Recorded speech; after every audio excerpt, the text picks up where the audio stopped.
오늘 성경 두 군데의 본문 말씀을 중심으로 해서 최고의 지혜와 인생의 본분이다 라고 하는 제목을 가지고 예배되고 준비된 하나님의 은혜와 축복을 함께 나누고자 합니다.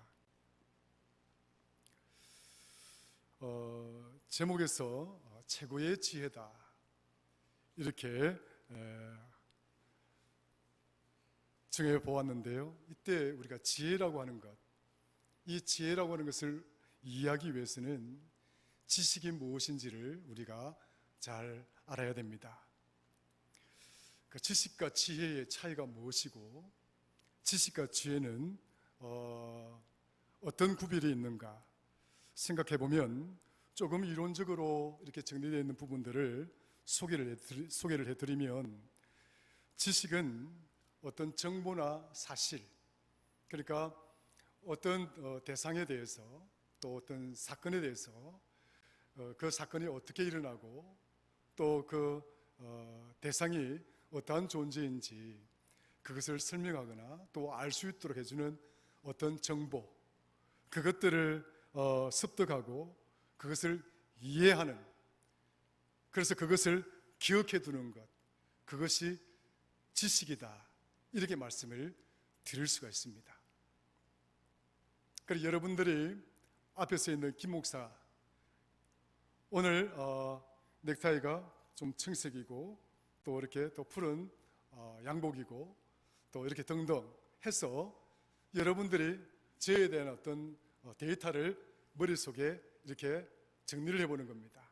그것들을 여러분들에게 머릿속에 다 기억에 담아두는 것, 그것이 지식이다 이렇게 쉽게 말씀을 드릴 수가 있습니다.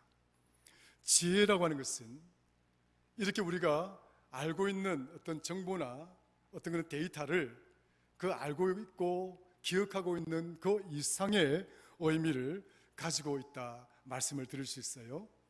그래서 우리가 지혜라고 하면 내가 내 머릿속이나 내 마음속에 담고 있는 어떤 기억이나 어떤 그런 정보를 가지고 그것을 활용하고 또 그것을 어떻게 활용할 것인가를 판단하고 또 내 생각과 내 마음을 조정하고 또 그것을 결정하고 집행하는데 할 수 있도록 하는, 그것은 바로 지혜라고 말씀을 드릴 수가 있습니다.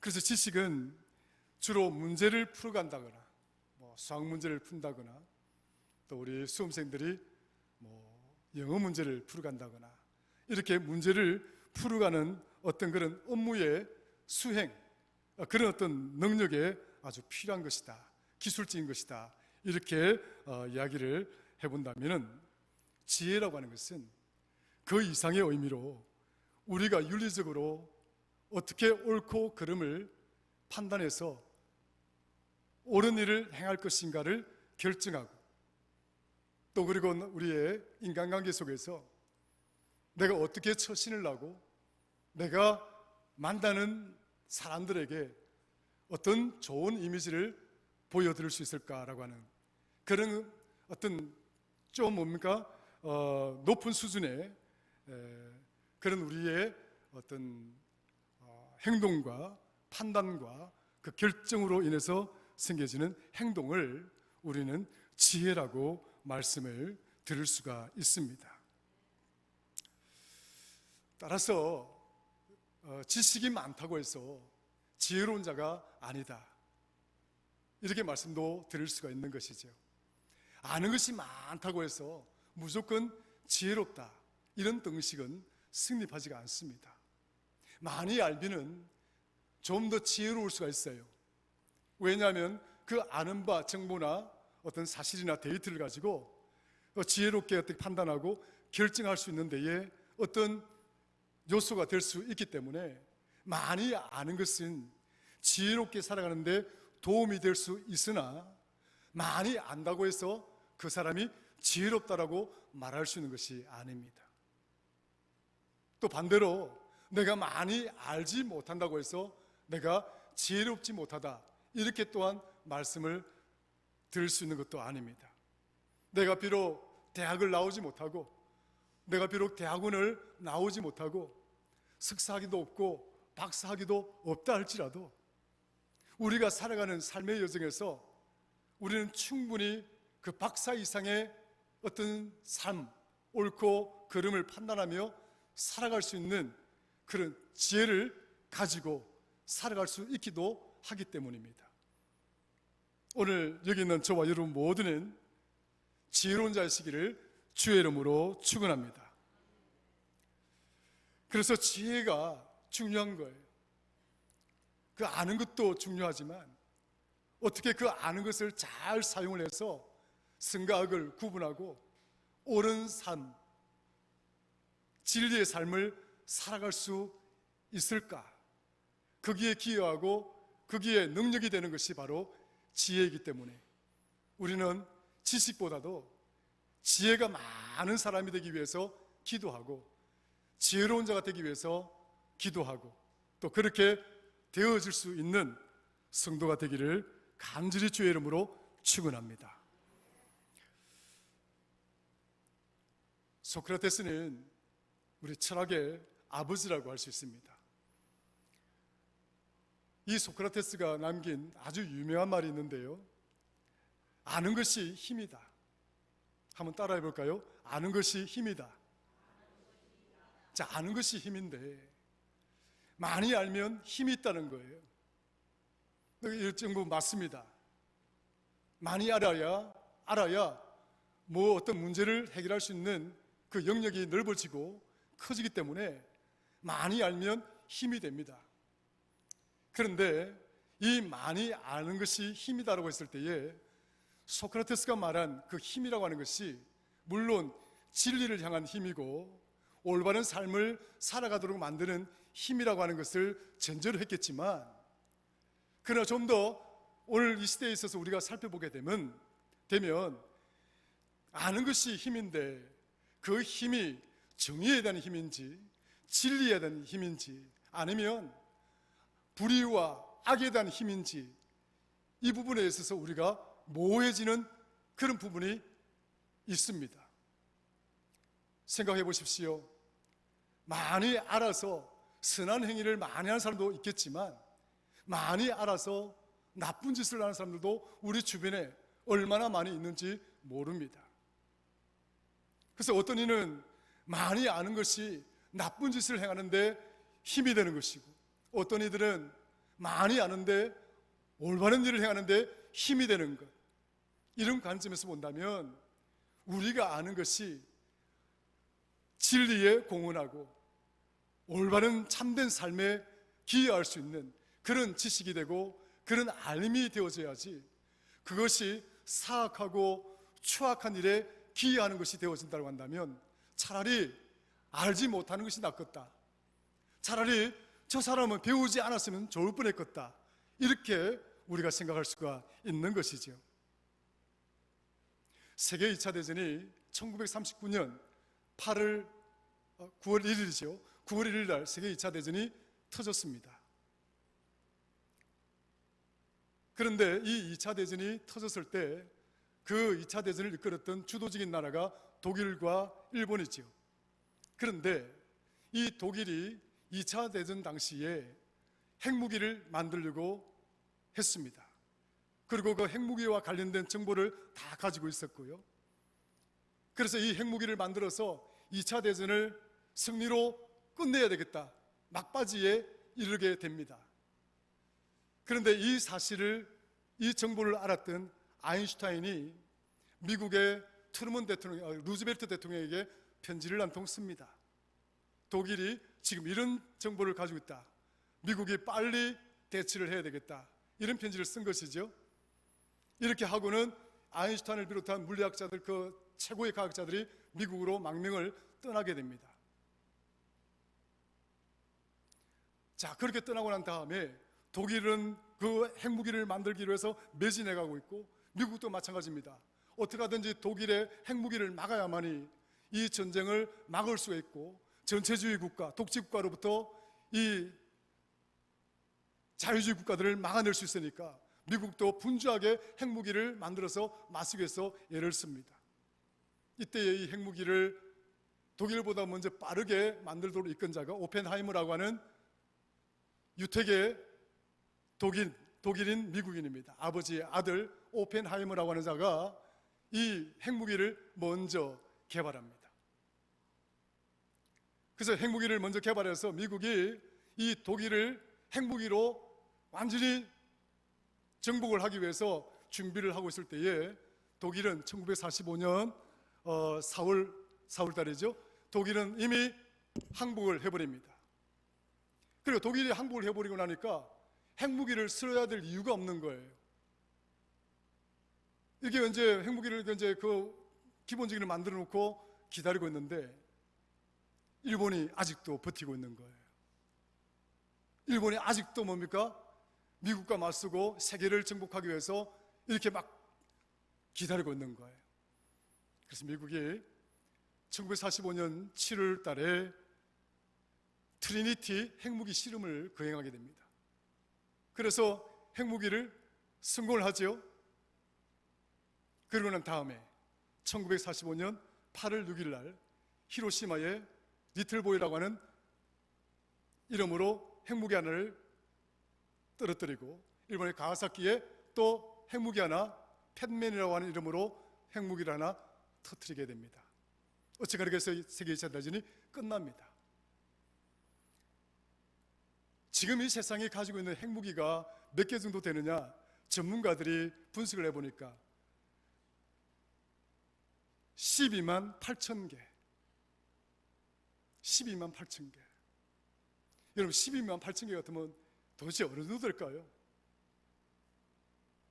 핵무기가요, 하나가 원자 조그마한 핵 원자가 하나 탁 터지면은 어느 정도 능력이 되느냐면 우리가 보통 생각하는 화약 있잖아요. 화약. 그게 하나 탁 터지는 그 능력의 200만 배. 그러니까 어마어마한 거예요. 몇 개만 터지면 지구가 한순간에 버스구름 속에 다 사라져버리고 마는 거예요. 어쩌면 우리는 이 핵무기, 이 버스구름 우산 속에 우리는 지금 살아가고 있는 그런 존재다, 이렇게 말해도 과언이 아닐 정도로 지금 세계의 강대국들이 핵무기를 갖고 있는 그런 상태입니다. 멀리 갈 것도 없죠. 우리의 지금 머리 위에 북한은 그러한 핵무기를 가지고 이 대한민국을 협박을 하고 있는 가운데 있는 것입니다. 제가 왜 이 이야기를 하느냐면 우리 사람이 가진 지식이라고 하는 것이 얼마나 사악해지려고 하면 얼마나 사악해질 수 있는가를 말하기 위해서 이야기를 한 거예요. 만물들 중에서 자기 종족에 대해서 칼을 겨누고 자기 종족을 죽이고 살해하는 그런 종은 인간밖에 없습니다. 가까운 동물들 속에도 그런 경우가 일어나긴 하지만, 그러나 이렇게 치밀하게 계획을 잡아서 자기 종족을 죽이고 자기 종족을 살해하는 그런 종은 우리 인간들밖에 없다고요. 그런데 이 만물 중에 인간들만큼이나 지혜롭고 인간들만큼이나 똑똑한 존재가 있을까요? 그 어떤 종도 인간을 능가할 수 있는 종이 없는 거예요. 이렇게 하나님의 큰 선물을 받은 이 인간이 이런 엄청난 지식을 가지고 정말 하나님의 진리와 공의와 참된 삶을 위해서 헌신하고 기여해야 될 이러한 삶이 오히려 수많은 사람을 죽이고 살해하고 하는 그런 엄청난 일에 기여를 하고 있다 하는 사실을 생각해 보면, 지식이 많다고 해서 그것이 올바른 삶이다, 지식이 많다고 해서 참된 삶을 살아갈 수 있는 것이다, 이렇게 말할 수 있는 것이 아닌 것입니다. 그래서 우리는 많이 배우고 많이 아는 것도 중요하지만 정말 우리로 하여금 진리의 삶을 살아가고 참된 올바른 삶을 살아가기 위해서 지식의 사람이 아니라 지혜의 사람이 되어져야 한다는 것입니다. 그래서 오늘 설교의 제목은 최고의 지혜와 인간의 본분이다라고 하는 제목을 가지고 오늘 말씀을 통해서 우리에게 들려주는 하나님의 음성을 우리가 함께 듣고자 하는 것이지요. 성경에는 정말 하나님이 주신 지혜가 얼마나 엄청난 것인가에 대해서 한 에피소드를 통해서 우리에게 이야기를 해줍니다. 열왕기상 3장에 가보면 솔로몬이 한 아기를 두고 두 어머니 사이에 이 아이가 누구의 아이, 어느 어머니의 아기인지를 재판하는 장면이 나옵니다.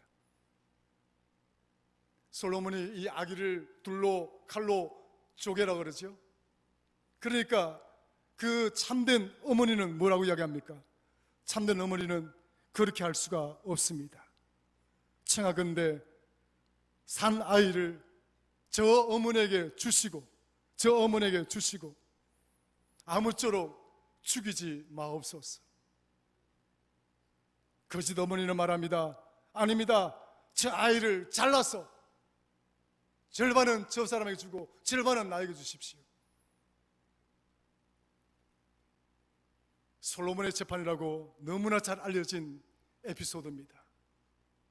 그래서 우리는 솔로몬을 지혜의 왕이라고 이야기하고 최고의 지혜의 사람이라고도 이야기를 합니다. 많이 안다고 해서 이런 재판을 할 수 있는 것이 아니에요. 지혜로워야 하는 것입니다. 솔로몬이 지향하고 있는 그 지혜가 뭐예요? 이 참된 어머니가 지향하는 그 지혜가 뭐예요? 자기 아기를 살리고자 하는, 내 아기를 살릴 수만 있다고 한다면 내가 이 아이의 어머니가 되지 않아도 좋다라고 하는 이 어머니와 자기의 사리사욕과 자기의 어떤 정당성을 합리화시키기 위해서 이 살아있는 이 아이를 죽여야 된다고 말하는 이 거짓된 어머니와의 차이는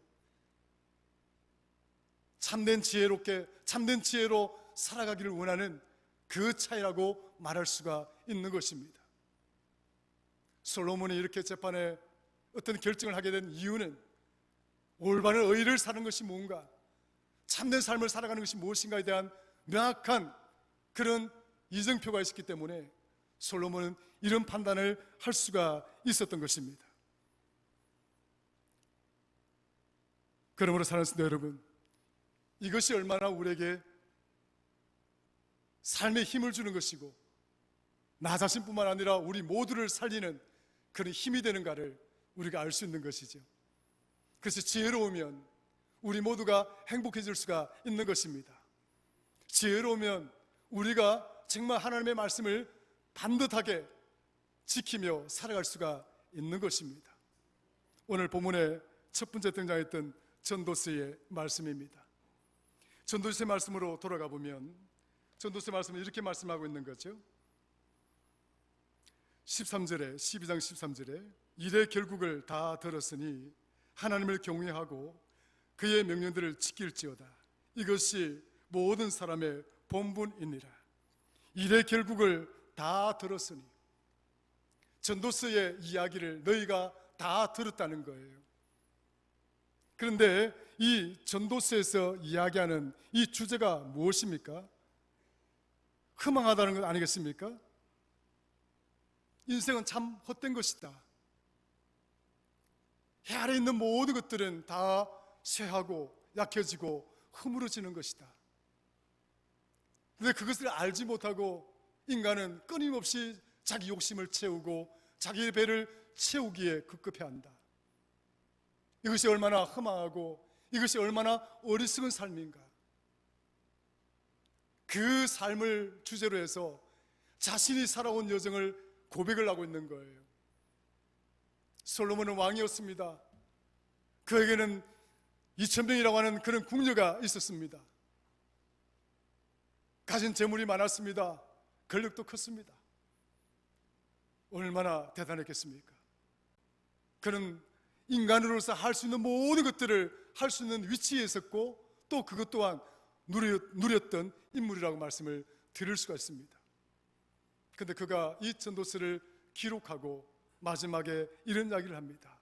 내 이야기를 다 들었으니까. 성경에서 헛되고 헛되다라고 말이 33번 정도가 나옵니다. 이 헛되고 헛되다라고 하는 이 말이 하벨 하발림이라고 하는 말이에요. 하벨 하발림이라고 하는 이 말이 성경 전체에 전도서를 빼고 33번 정도 나오는데 전도서에 하벨 하발림이라고 하는 헛되고 헛되다라고 하는 이 말이 몇 번 정도 나온 줄 아십니까?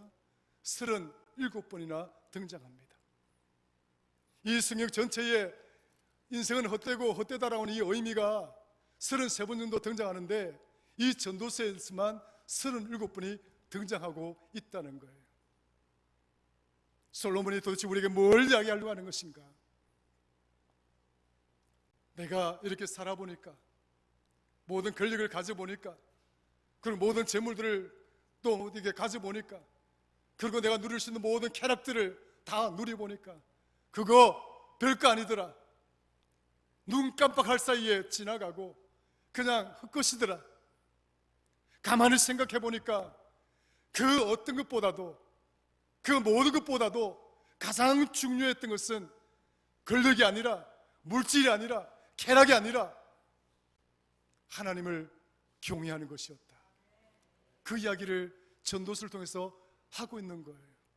오늘 우리 본문에서 그 이야기를 하고 있는 것입니다. 내 이야기를 다 들었으니까 그의 명령들을 지킬지어다. 하나님을 경외하고, 이것이 모든 사람의 본분이다. 사랑하는 성도 여러분, 솔로몬이 말하고자 하는 인생에 있어서 가장 최고의 지혜란 하나님을 경외하는 것이다라고 결론을 짓고 있는 것입니다. 여기 있는 저와 여러분들이 얼마나 행복한 사람들입니까? 얼마나 복된 사람들입니까? 여러분들보다도 행복한 사람이 저 교회 문 밖에 있다고 생각하십니까? 내가 사는 아파트보다 더 큰 집에 사는 사람, 내가 타고 다니는 그 차보다 더 큰 차를 타고 다니는 사람, 내가 받고 있는 월급보다도 더 많이 받고 있는 그 사람이 행복할 것이라 생각하십니까? 성경은 그렇게 이야기를 하지 않습니다. 하나님을 경외하는 것, 그것이 인생의 가장 지혜로운 것이다라고 이야기를 하고 있는 거예요. 그러니까 오늘 여기 있는 저와 여러분들은 이런 큰 축복을 받고 있는 하나님의 존귀한 성도인 줄로 믿으시기를 주의 이름으로 축원합니다. 이러한 자부심이 있어야죠. 긍지가 있어야죠. 사람은요, 자부심이 있어야 되는 거예요. 여러분들이 살아가면서 자존심 어쩌고 저쩌고 하는데 그 자존심 때문에 망하는 사람 많이 있잖아요. 자존심이 있어야 되는 거예요. 자존심 없으면 안 되는 거죠. 근데 성도가 아무리 자존심도 없고 자긍심도 없고 자부심이 없이 어떻게 살아갈 수 있겠습니까? 비록 내가 가난하게 살아도 하나님의 존귀한 백성임을 믿으시고 하나님이 함께 하시면 나를 둘러싸고 있는 이 모든 상황들이 아무리 힘들고 어렵다 할지라도 우리는 이 모든 고난과 역경과 시련들을 뛰어넘고 반드시 승리자가 될 수 있음을 믿고 살아가는 거예요. 여러분에게 이런 인생의 승리의 삶의 축복이 있기를 주의 이름으로 축원합니다. 여호와를 경외하는 것, 이것이 인생의 본분이다. 이사야서 33장 6절에 이렇게 이야기를 합니다. 여호와를 경외하는 것은 너의 보배로다. 따라합시다. 여호와를 경외하는 것이 너의 보배로다. 할렐루야. 오늘 마태복음 22장에서 이야기하고 있는 오늘 본문의 이야기는 무엇입니까? 사두개인이 예수님을 시험하기 위해서 묻습니다. 유대의 전성과 풍습에 의하면 형사치수제라는 말이 있습니다. 형이 죽으면 그 아내를 동생이 아내로 취하는 거예요. 이게 형사치수제입니다. 그래서 사두개인이 부활을 믿지 않는 사두개인이 말합니다. 형이 죽으면 동생이 그 형수를 아내로 취하는데 또 그 동생이 죽으면 또 밑에 있는 동생이 그 형수를 아내로 취하고 이렇게 되는데, 그러다가 부활, 만약에 우리가 부활에 한다라고 한다면 그때 되면 우리는 어떻게 되는 겁니까? 우리 온 형제가 7명이라고 그렇다면 아내가 그러면 형수가 혼자서 그러면 이분은 아내도 되고 이분은 아내도 되고 다 되는 것인데 이거 좀 골치 아프지 않습니까? 예수님이 말씀하고자 하는 그 부활의 의미를 사두개인은 이렇게 이해를 했던 거예요.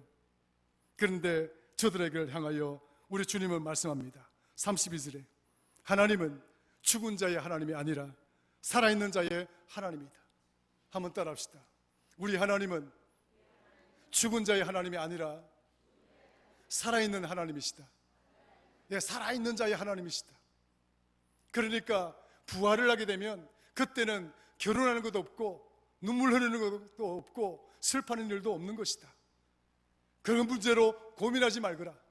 그래서 사두개인에게 우리 주님이 부활이 있음을 이야기해주고 있는 것입니다. 성도 여러분, 우리는 진정 부활의 날에 이렇게 하나님이 주신 참된 최고의 지혜를 지켜서 하나님을 찬양하고 하나님께 영광을 돌릴 수 있는 그런 자가 될 수가 있을까요? 오늘 저와 여러분들에게 그런 은혜가 있기를 주의 이름으로 축원합니다. 우리도 주님과 함께 부활해서, 우리도 주님과 함께 다시 살아나서 주님이 주신 그 최고의 지혜로 살아왔던 내 이르게 삶을 그분 앞에 내어놓고 하나님께 영광을 돌리고 부활의 주님을 축복하고 축하하는 그런 저와 여러분 지혜로운 성도가 다 될 수 있기를 주의 이름으로 간절히 축원합니다. 그래서 마태복음 마지막에 뭐라고 그럽니까? 하나님을 사랑하는 것, 그것이 가장 중요한 것이다. 이 하나님을 사랑하는 것은 신명기 6장 9절 마음을 다하고 뜻을 다하고 정성을 다해서 너희 하나님을 사랑하라. 이것이 첫 번째 되는 율법이다. 그러나 주님은 여기에 더합니다. 내 이웃을 내 몸처럼 사랑하라. 할렐루야.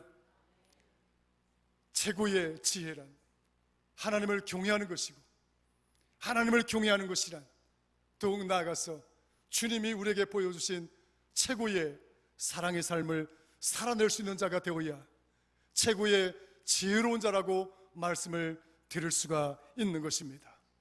인생의 본분은 하나님을 경외하는 것이고, 우리 인생의 이정표는 그 사랑을 실천하며 살아가는 바로 그 삶이 우리의 성도의 삶임을 잊지 말아야 한다는 사실 꼭 기억하시기를 주의 이름으로 축원합니다. 우리 주께서 십자가에 못 박혀 돌아가신 이 사건의 의미가, 핵심이 무엇입니까? 그분은 하나님의 아들이셨고 굳이 십자가 위에서 못 박혀 죽으셔야 될 이유가 없는 분이십니다. 그럼에도 불구하고 오늘 여기 있는 저와 여러분들을 살리기 위해서 십자가에 못 박혀 돌아가신 것 아니겠습니까? 여러분 믿으십니까?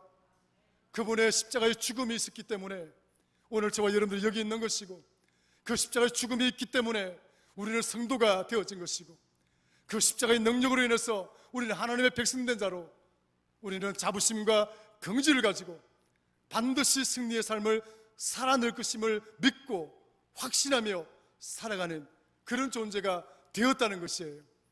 십자가가 없다라고 한다면, 그 능력이 없었다라고 한다면 우리는 저 교회 밖에서 여전히 솔로몬이 고백했던 하벨 하발림, 헛되고 헛된 것이구나, 그 탄식과 그 허망함 속에서 여전히 지금도 비틀거리며 살아갈 수밖에 없는 존재가 되었을 것입니다.